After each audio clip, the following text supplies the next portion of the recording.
Okay, everybody, this is Grace, and I am on my way to get me something to eat. I want to start this off by talking about something that people put in different ways. They state it in different ways. Like when it's somebody's role, they feel like, or they might not feel like, their role to do this or that. Okay, where are you going? Man, did you see this guy? He was an elderly guy. Okay, maybe he needs to wake up a little bit. But anyway,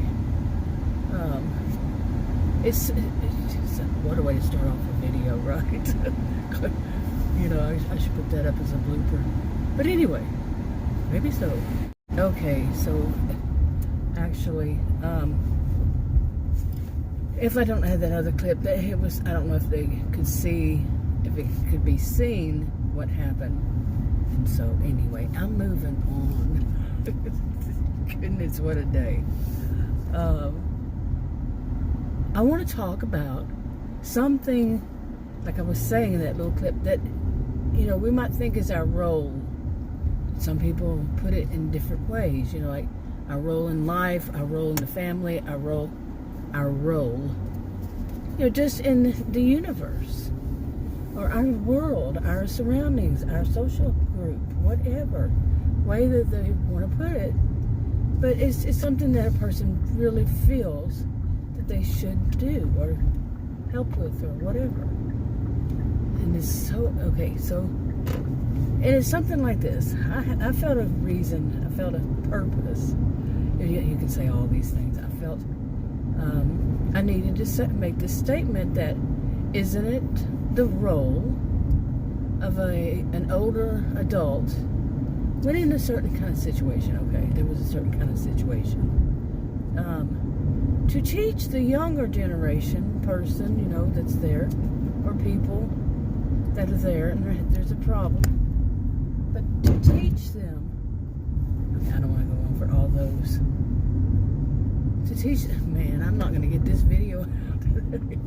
If I keep this route. But to teach them that, you know, how to do things right. You know, say it's a parent who's, you know, I'm 61, let's just say 61 or 60.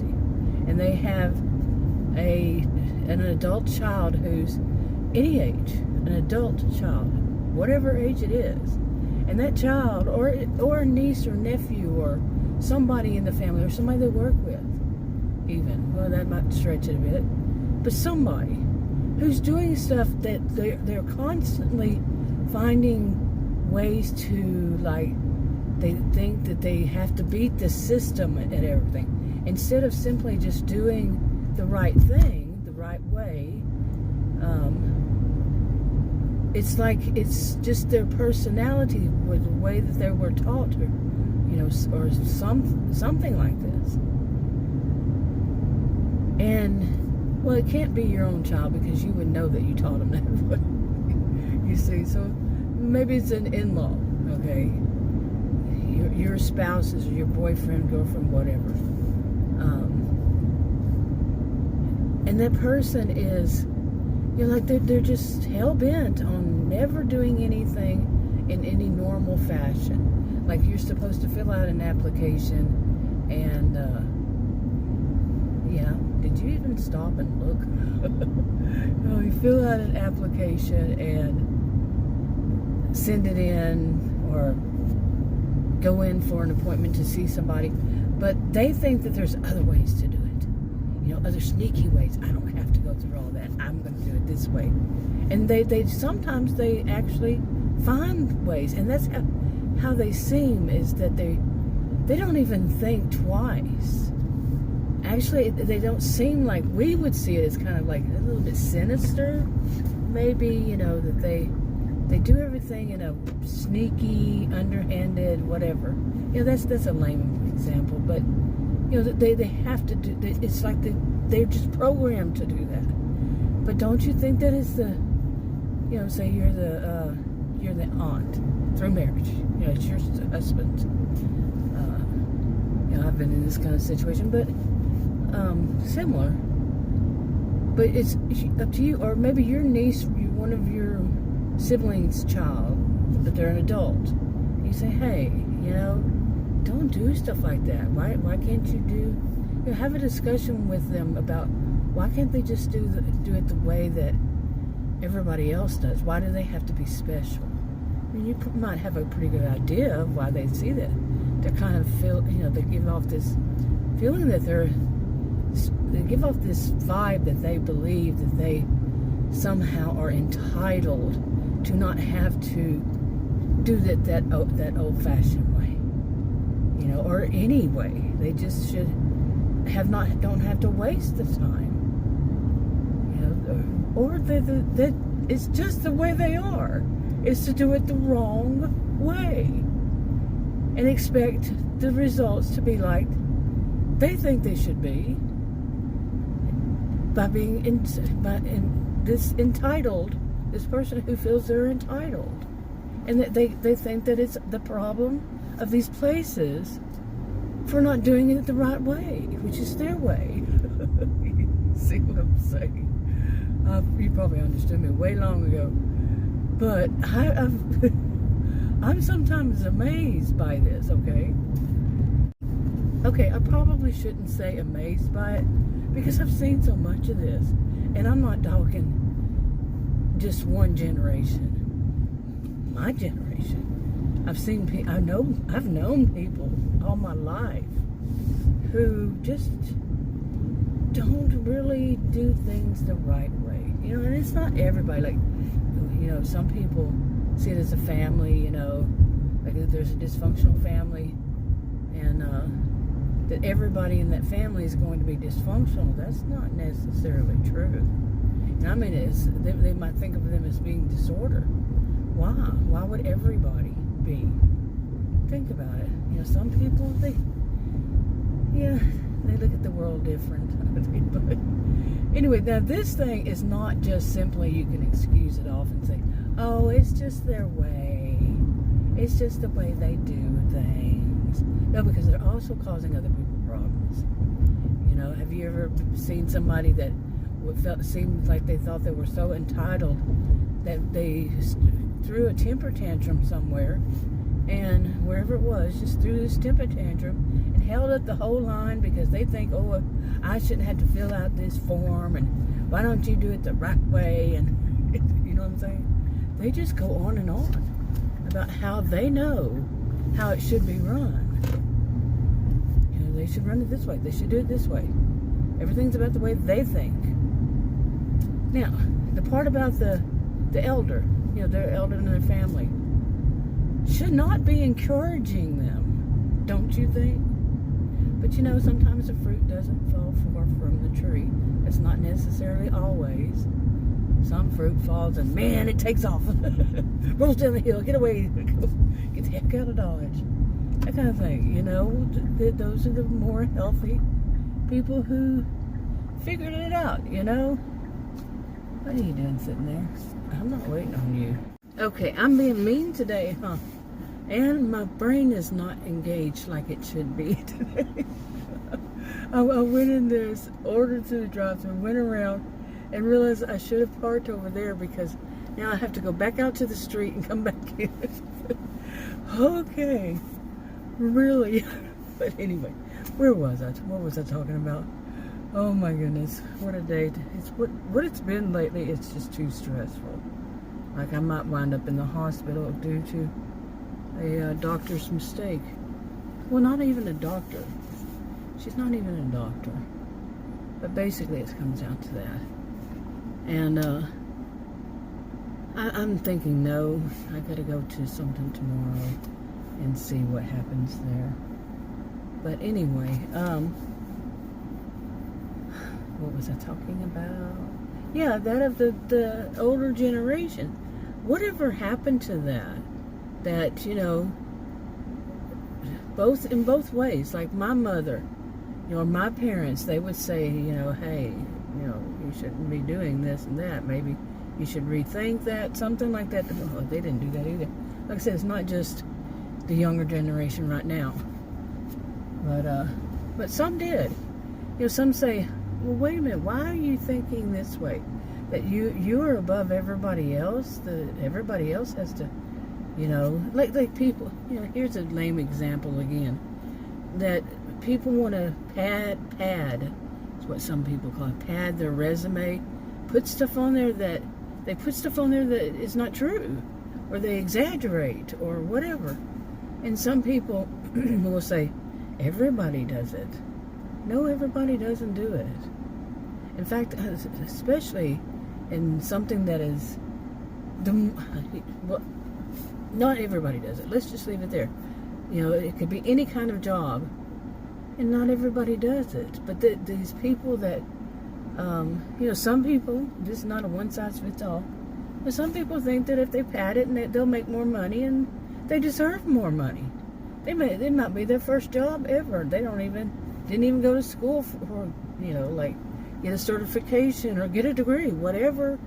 They did not do any training, but they think that they deserve it because they think that they're entitled. Why? No, they don't even know. They just think so.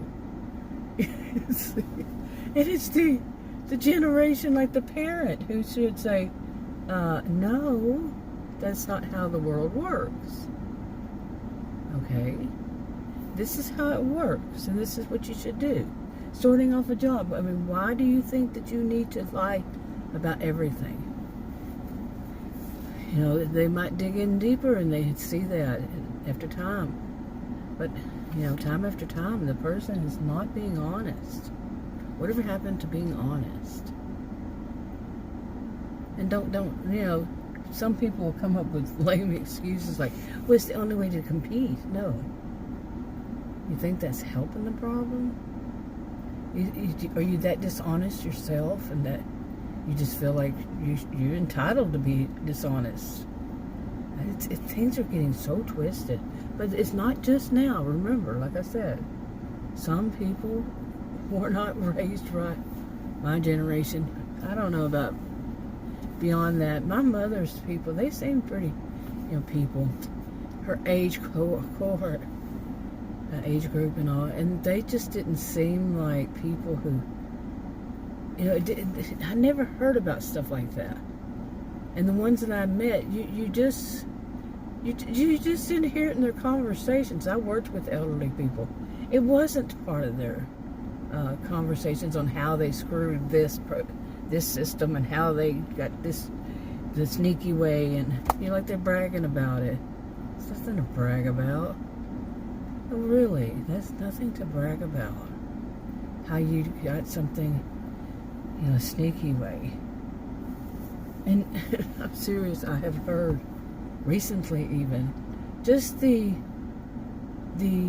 statements as though they're not even considering it sneaky. They're not even acting, maybe more my generation might have seen it as sneaky, and then after that it's more like, this is just how it is. Or maybe not, maybe even in my generation. That it's developed, over time, so any generation, any person can see it as, it's just simply how it is now. No, it's not. Now, basically, really, seriously, it does seem more like the good, decent people, that's what I always call them, good, decent people. They're not listened to, or maybe they're not speaking up enough. Whatever is the case, these are the people that others should want to listen to. And it can be that way. Like I said, that nobody wants to hear that. They want to hear the sneaky roundabout, and I don't have to go through so much. I can make, shortcuts, and I can, all of that stuff. I can just do it different way, which is becoming the way, and not feel anything. I actually, when you hear people who have no remorse, no guilt, no shame, this is the way I was taught, that they, okay, you gotta go to the road and then turn around here. Did the best I could, but yeah, they just don't feel, that if they feel no remorse, guilt, or shame, I was taught that's a psychopath. You're psychopath, sociopaths, but mainly psychopaths is what they said. Psychopathic. They just, and you don't see anything on their face like as if they should be feeling it and they know that they should be feeling it. That's a scary thing. If you've ever seen someone who is just abusive, verbally abusive or something, and they're looking at you like, you should expect this. You know, and you've done nothing wrong. You know, like you should, that they don't have to watch how they say things. They don't have to, you know, be considerate of you. You are nothing to them. So they can be like really verbally abusive. Hi. I'm picking up my order. I had made an order. You ordered over here, right? Right.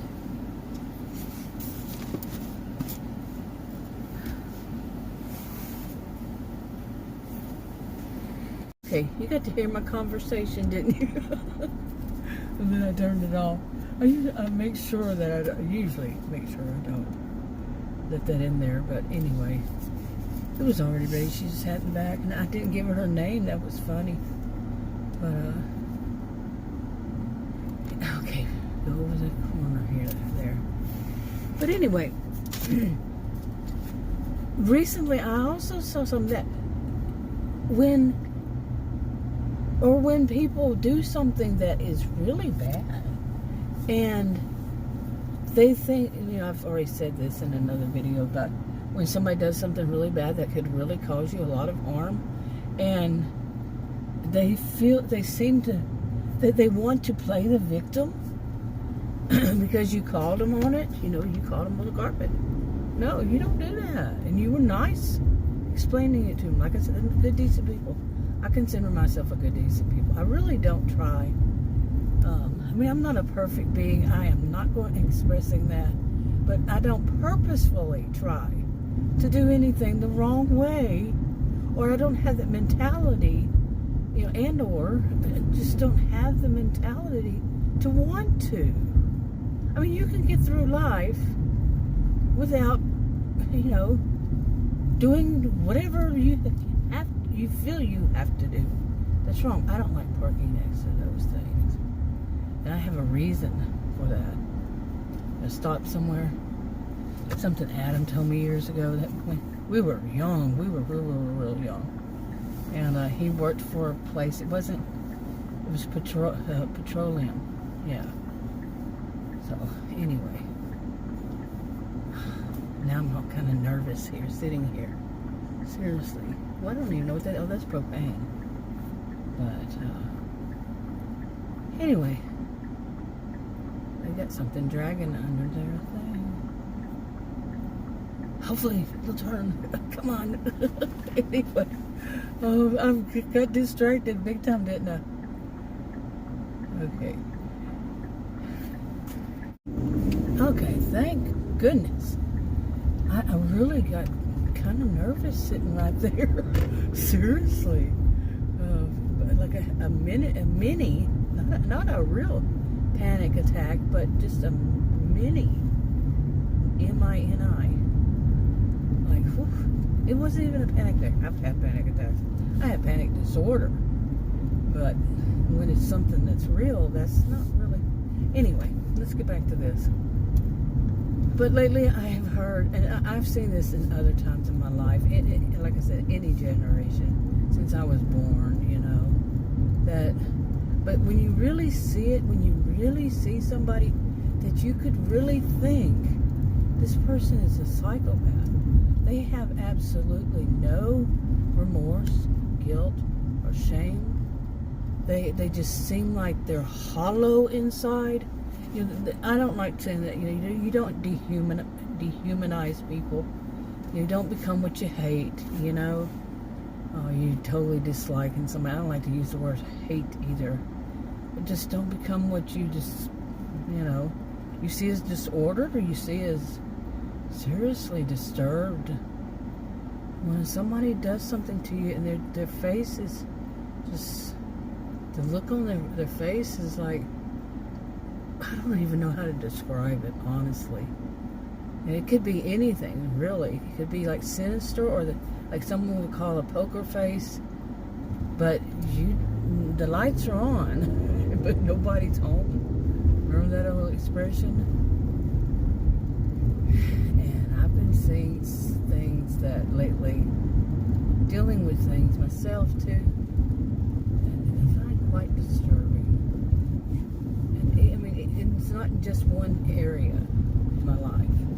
You know, like when you run across somebody in healthcare and they're too busy wrapped in their mind on some other problem, their own problem they're having somewhere, you know, with somebody else, and then they take it out on you. They don't seem like that. They don't even think when you say, "Hey," you know, they don't think in terms of, "I shouldn't be doing this. I should apologize right now." Like that one that I had called this one place. When was that? How many months ago was that? And the young woman, she was rude. That answered the phone, very rude. And I suggested to her that she not be like that to people. And she didn't. She doubled down. Then she tripled down. Because she did not think that her view of insulting me, you know, she asked me what was my insurance. I answered. She said, "Are you sure it's not Medicare?" Real sarcastic, I mean, with that filthy kind of sound. It sounded filthy, didn't it? It sounded disgusting. I try to do that in my face. I have to crinkle it all up. I'm serious. I have to put on this, oh my goodness, just to say it. But then she tripled down. I mean, she just, unbelievable. And you know, and I should have done what people say, you're a Karen. If you do, is to talk to the manager, the office manager, and say, "Hey, I'm not calling here to be abused." And that's verbal abuse. When the way she continued on, even at that, I would call it that, because she was purposefully trying to insult me right off the bat, and then had an attitude about it that she is right. That was probably the better. You know, if you had actually seen, if I had actually videoed it, you would, you know, video recorded it. I said, "Whoa, man," because she was like, she thought she was Miss Priss, so she acted like Miss Priss, like she was Miss Princess or whatever, and just so demeaning. But like I said, she continued. And yeah, I'm still wondering what's going on here at that place over there. We're Adam and I were like, when are they gonna put up a sign and say what they're building, what they're, it hasn't been that long. They really got in there. I'm still saying I hope it's a Walmart neighborhood market. Yeah. Pharmacy, you know. So I'm really not a fan of any of the pharmacies, but I had too much trouble. Okay, what does that say over there? This one says $2.99 for gas. That one I think said $2.95. And the Sam's I went to yesterday was $2.79 for unleaded. Amazing, isn't it? Anyway. Okay. I'm going to go ahead and wrap this one up, and because I also want to talk about when too many of us have rewarded bad behavior, but at the same time, you got to question, is it, you know, you're a good, decent person, this is what you would do for anybody, and you're not seeing it as rewarding bad behavior, and if you acted any other way, it would be against who you are. That whole thing I said about, you know, don't become what you, let's just say, despise. I mean, there's so many words for it. That you find inappropriate, that you really dislike, that you worry about the society about. Whatever it is, the way you put it in your head, you know, and it can be different from one day to the next. You might think of another word, or another term, another phrase, another whatever. One size does not fit all in many of these things. All right, I'm going to wrap it up. Talk to you on another video. Bye.